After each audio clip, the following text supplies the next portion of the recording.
பொதுவா ஒருத்தவங்க ஒரு கஞ்சா எடுத்துக்கிட்டா, அதுலருந்து அவங்க மீண்டு வரதுக்கு ஒரு 2, 3 மணி நேரம் ஆகும் அப்படிங்கிறது ஒரு சராசரி கணக்கா இருக்கு அப்படின்னா, இந்த மெட்டஃபெத்தமைன நம்ம எடுத்துக்கிட்டோம் அப்படின்னா, இது நெறைய நேரம் இழுக்கும். இதுலருந்து வெளிய வரது ரொம்பவே கஷ்டம் அப்படின்னு சொல்றாங்க. இந்த ஒரு போதைப் பொருள எடுத்துக்கிட்டதுக்கு அப்புறம், இருக்கறதுலயே ஒரு மனுஷன ரொம்ப மோசமா ஒரு மிருகத்தனமா நடந்துக்க வைக்கும். அது மட்டும் இல்லாம, அந்த மனுஷனுக்குள்ள இருக்க காமவெறிய தூண்ட ஆரம்பிச்சுரும். இதனால தான் நெறைய பெண்கள் பாதுகாப்பில்லாம இருக்கறதுக்கு இந்த கஞ்சா ஒரு பெரிய காரணமா இருக்கு அப்படின்னு சொல்லப்படுது.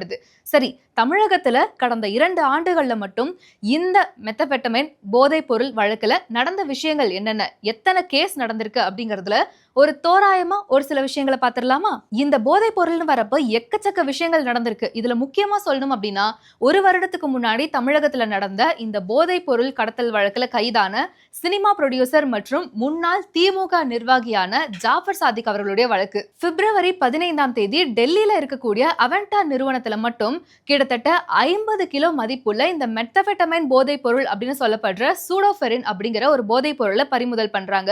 இதனுடைய மதிப்பு மட்டும் கிட்டத்தட்ட மார்க்கெட்ல 2000 கோடி அப்படின்னு சொல்லப்படுது. இந்த போதைப் பொருள் வழக்கு போய்கிட்டு இருக்கு.